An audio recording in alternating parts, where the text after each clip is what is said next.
Bapak Ibu, saudara-saudara sekalian, selamat malam, salam sejahtera untuk kita semua. Malam hari ini kita kembali membaca dan merenungkan firman Tuhan yang terdapat di dalam Kitab Perjanjian Lama, Kitab Esra pasal 8 ayat 21 sampai dengan ayatnya yang ke-23. Sebelum kita membaca dan merenungkan firman Tuhan, mari kita satu di dalam doa. Bapa di sorga, terima kasih ya Tuhan. Malam hari ini kami boleh dipertemukan lewat pembacaan, renungan akan kebenaran firman-Mu. Biarlah ya Tuhan, pembacaan yang kami akan baca dan renungkan pada malam hari ini boleh kami mengerti, boleh kami pahami, terlebih boleh kami laksanakan di dalam kehidupan kami setiap hari. Berfirmanlah ya Tuhan, hanya di dalam nama anak-Mu Yesus Kristus kami berdoa. Amin. Bapak Ibu yang dikasihi Tuhan, Kitab Esra pasal 8 ayat 21 sampai dengan ayat yang ke-23. Saya akan membacakan untuk kita semua. Demikian firman Tuhan. Kemudian di sana, di tepi sungai Ahawa itu, aku memaklumkan puasa supaya kami merendahkan diri di hadapan Allah kami dan memohon kepadanya jalan yang aman bagi kami, bagi anak-anak kami, dan segala harta benda kami. Karena aku malu meminta tentara dan orang-orang berkuda kepada raja untuk mengawal kami terhadap musuh di jalan. Sebab kami telah berkata kepada raja, demikian, tangan Allah kami melindungi semua orang yang mencari Dia demi keselamatan mereka. Tetapi kuasa murkanya menimpa semua orang yang meninggalkan Dia. Jadi berpuasalah kami dan memohonkan hal itu kepada Allah, dan Allah mengabulkan permohonan kami. Bapak Ibu yang dikasihi Tuhan, tema renungan kita pada malam hari ini yaitu doa puasa untuk kesejahteraan bangsa.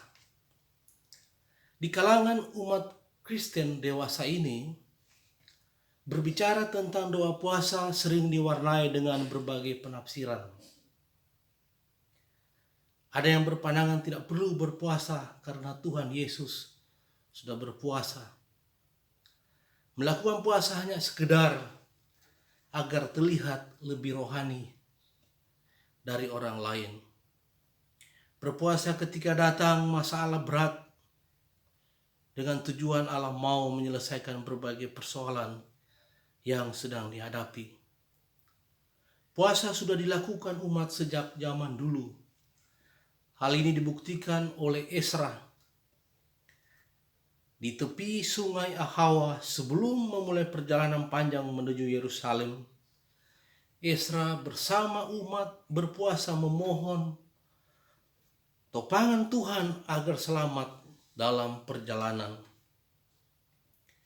Bagi kita sebagai umat Kristiani, puasa sama dengan doa.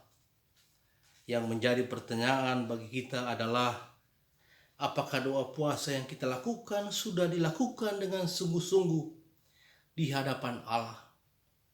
Yang kedua, apakah doa puasa yang kita lakukan hanya untuk diri sendiri atau untuk kesejahteraan umat? Seperti tema renungan kita malam hari ini.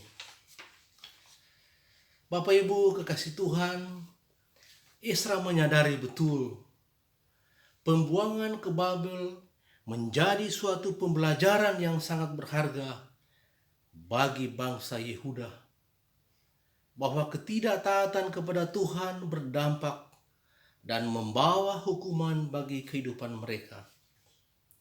Itulah sebabnya ketika mereka mempersiapkan diri kembali ke Yerusalem, maka bukan semata-mata pulang kampung, pulang ke daerah asal, pulang dari perantauan ke kampung halaman yang penuh dengan kebahagiaan karena bisa bertemu dengan sanak saudara, dengan orang-orang yang dikasihi. Tetapi kepulangan ini berbeda. Kepulangan bangsa Yehuda ke daerah asal merupakan perjalanan pertobatan dan pemulihan iman percaya mereka. Kepulangan Esra dan rombongan bukan berarti tidak ada tantangan.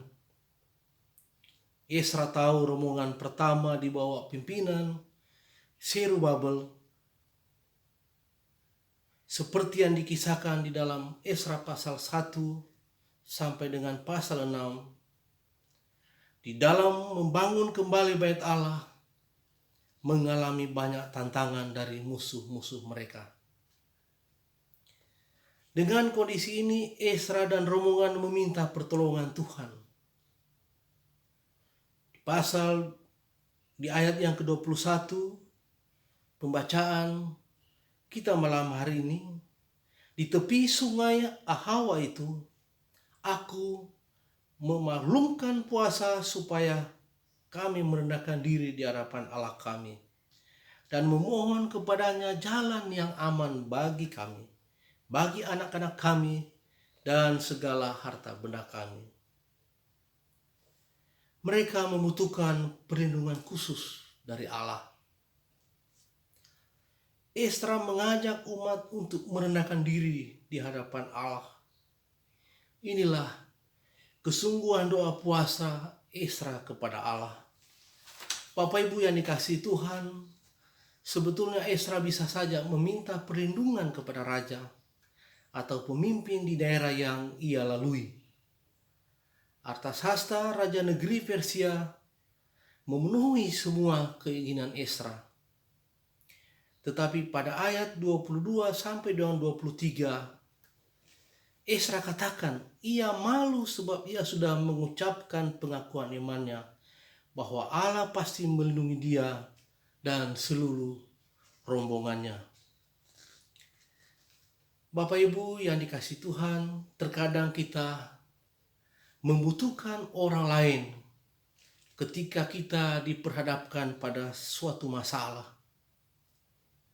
Tidak salah kita membutuhkan masukan, pertimbangan dari orang yang kita anggap memiliki pengalaman, memiliki kemampuan, dan sebagainya.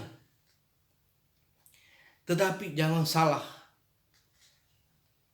karena akan jadi bermasalah ketika kita meminta dan memilih pada orang yang salah. Bisa saja yang terjadi bukan menemukan jalan keluar, justru jadi tambah masalah, tambah rumit, yang pada akhirnya kita jadi takut melangkah dan tidak melakukan apa-apa. Sangat jelas Esra dengan sungguh-sungguh meminta pertolongan hanya dari Tuhan. Pertanyaan yang kedua, seperti tema renungan kita malam hari ini, apakah doa puasa untuk diri sendiri atau kita mau mendoakan orang lain? Doa Esra tidak untuk kepentingannya sendiri, tapi untuk keselamatan umat agar aman selama perjalanan menuju tanah perjanjian. Sikap Esra ini harusnya menjadi pembelajaran bagi saudara dan saya, bagaimana kita memanai dalam kehidupan kita saat ini sebagai umat yang telah menerima karya keselamatan dari Allah melalui kematian Yesus. Masih banyak yang tidak memahami apa sebetulnya yang menjadi hakikat kita menjadi umat Kristiani. Dengan bangganya kita mengaku sebagai pengikut Kristus, tapi tidak mampu melakukan apa-apa. Kualitas umat Kristen tidak diukur berapa lama seorang melayani atau menjadi warga Kristen, tapi sejauh mana ia mampu menunjukkan sikap keteladanan Yesus, baik dalam hidup bergereja maupun dalam bermasyarakat. Saya dan saudara seharusnya mampu menjadi teladan Kristus, menjadi surat Kristus yang bisa dibaca orang lain dan berdampak bagi kehidupan banyak orang. Tetapi kadang karena kesombongan dan sikap egois sering membuat kita lupa apa yang seharusnya menjadi tanggung jawab kita, baik sebagai jemaat maupun sebagai pelayan. Bapak Ibu yang dikasihi Tuhan,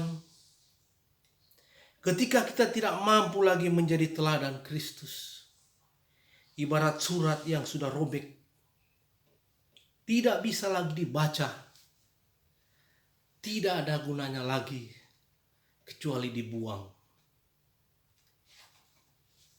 Raja Kores yang dipakai Tuhan sehingga ia mengizinkan umat Israel kembali ke negerinya, membangun kembali bait Allah, rumah Allah yang sudah lama dirindukan umat Israel.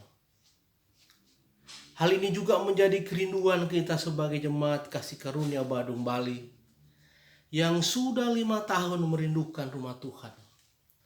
Walaupun dalam perjalanannya begitu banyak tantangan, keraguan, kehilangan pengharapan, kita harus yakin dan percaya penyertaan Tuhan.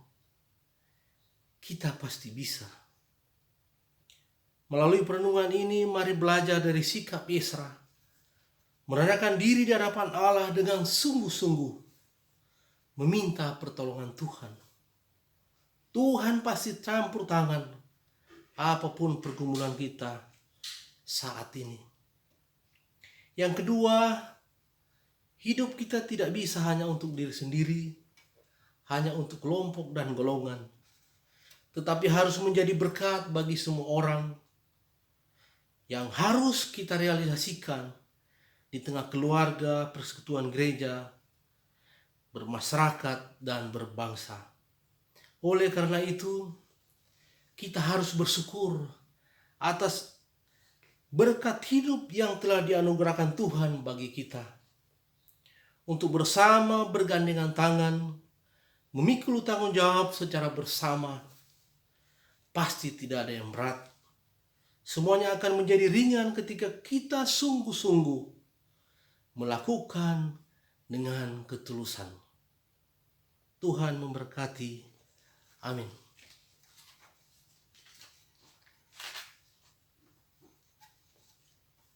Mari kita berdoa. Allah Bapa dalam kerajaan surga, kami bersyukur dan berterima kasih ya Tuhan atas penyertaan-Mu di dalam kehidupan kami setiap hari.